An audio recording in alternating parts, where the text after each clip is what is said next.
ಬಾದಾಮಿ ತಾಲೂಕಿನ ಉಗುಳುಬಾಟ ಗ್ರಾಮದಲ್ಲಿ ನಡೆದ ದಲಿತರಿಗೆ ಸಾಮೂಹಿಕ ಬಹಿಷ್ಕಾರ ಪ್ರಕರಣಕ್ಕೆ ಸಂಬಂಧಿಸಿದಂತೆ ಮಾನ್ಯ ಜಿಲ್ಲಾಧಿಕಾರಿಗಳು ಸಮಿತಿ ರಚಿಸಿದ್ದು ಇಂದು 23ರಂದು ಅಸಿಸ್ಟೆಂಟ್ ಕಮಿಷನರ್ ಅವರ ನೇತೃತ್ವದಲ್ಲಿ ಬಾದಾಮಿ ತಹಶೀಲ್ದಾರ್, ತಾಲೂಕು ಸಮಾಜ ಕಲ್ಯಾಣ ಇಲಾಖೆ ಅಧಿಕಾರಿಗಳು, ತಾಲೂಕು ಪಂಚಾಯಿತಿ ಆದಿ ಜಾಂಬವ ನಿಗಮ ಅಧಿಕಾರಿಗಳು, ಪಿಡಿಒ ಅಧಿಕಾರಿಗಳು ಗ್ರಾಮಕ್ಕೆ ಭೇಟಿ ನೀಡಿ ಕುಂದುಕೊರತೆ ಸಭೆಯನ್ನು ನಡೆಸಿದರು. ಈ ವೇಳೆ ಭೀಮವಾದ ಸಂಸ್ಥಾಪಕರಾದ ಆಯುಷ್ಮಾನ್ ಪರಶುರಾಮ್ ಅಣ್ಣ ನಿರ್ಣಾಯಕ್ ಅವರು ಇದನ್ನು ವಿಶೇಷ ಪ್ರಕರಣವೆಂದು ಪರಿಗಣಿಸಿ ಹಲವು ಸಮಸ್ಯೆಗಳಿಗೆ ಪರಿಹಾರ ದೊರಕಿಸಿಕೊಡಬೇಕು ಎಂದು ಒತ್ತಾಯಿಸಿದರು. ವರದಿ ಸಾಗರ್ ಚಲವಾದಿ, ಭೀಮವಾದ ನ್ಯೂಸ್, ಬಾಗಲಕೋಟೆ.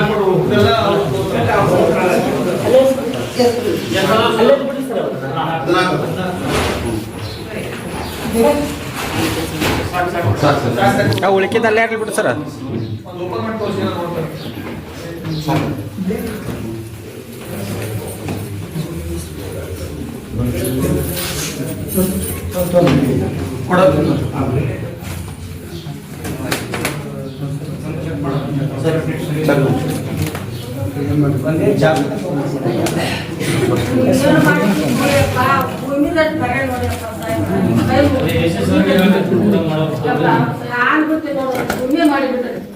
ನಮಗ ಯಾವ್ದು ಬೇಡ.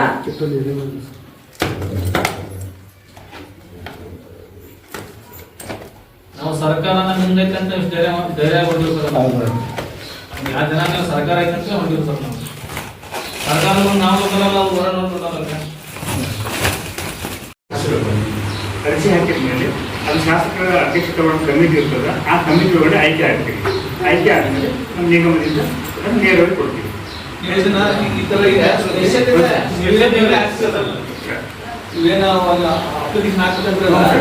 ನೀವೇ ವಿಲೇಜ್ ಅಕೌಂಟೆಂಟ್ ಕಡೆಯಿಂದ ಮಾಹಿತಿ ತಗೊಂಡ್ರೆ ಅಪ್ಲಿಕೇಶನ್ ಹಾಕಿರೋದು ನಮ್ಮಲ್ಲಿ ಬರೋದು. ಗ್ರಾಮದಲ್ಲಿ ನಾವೇ ಹಾಕ್ಸ್ಬಿಟ್ಟಿದ್ದು. ಗ್ರಾಮದಲ್ಲಿ ಹಾಕಿ ಅಪ್ಲಿಕೇಶನ್ ತಗೊಂಡು ಗಮನ ತಂದು ಸಾಮಾನ್ಯ ರಿಪೋರ್ಟ್ ನೀವು